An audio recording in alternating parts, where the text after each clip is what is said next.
રાજકોટમાં વાહનો પર નંબર પ્લેટ ન રાખવાના વધતા ટ્રેન્ડ સામે ટ્રાફિક ડીસીપી હરપાલસિંહ જાડેજાએ કડક વલણ અપનાવ્યું છે। તાજેતરમાં ધારાસભ્ય અને કોર્પોરેટરના વાહનો નંબર પ્લેટ વિના વાયરલ થયા પર ડીસીપીએ જણાવ્યું કે જે વાહનોમાં નંબર પ્લેટ નહોતી તેમણે હવે ફિટિંગ કરાવી લીધી છે, જેથી માત્ર દંડની કાર્યવાહી થશે। જોકે હવેથી નંબર પ્લેટ વગર પકડાતા કોઈપણ વાહન ચાલક સામે કાયદેસરની સખત કાર્યવાહી કરવામાં આવશે। પબ્લિક હોય કે પોલિટિશિયન, નિયમ ભંગ કરનાર કોઈને પણ બક્ષવામાં નહીં આવે।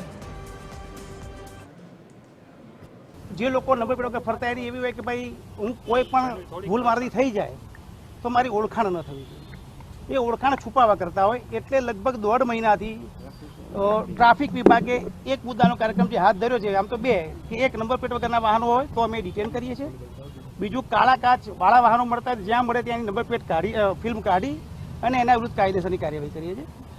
નંબર પ્લેટમાં આપણે એ પણ કહી દઉં કે જે નંબર પ્લેટ છે આરટીઓ માન્ય હોવી જોઈએ, ફેન્સી નંબર પ્લેટ હોય તો એ નંબર પ્લેટ ગણાય નહીં, કીચડથી ઢંકાઈ ગઈ હોય અને દૂરથી વંચાય નહીં એવી નંબર પ્લેટ પણ નંબર પ્લેટ ગણાય નહીં। એટલે આ પ્રકારના વાહનો જે મળી આવે છે એની વિરુદ્ધ અમે કાર્યવાહી કરી રહ્યા છીએ।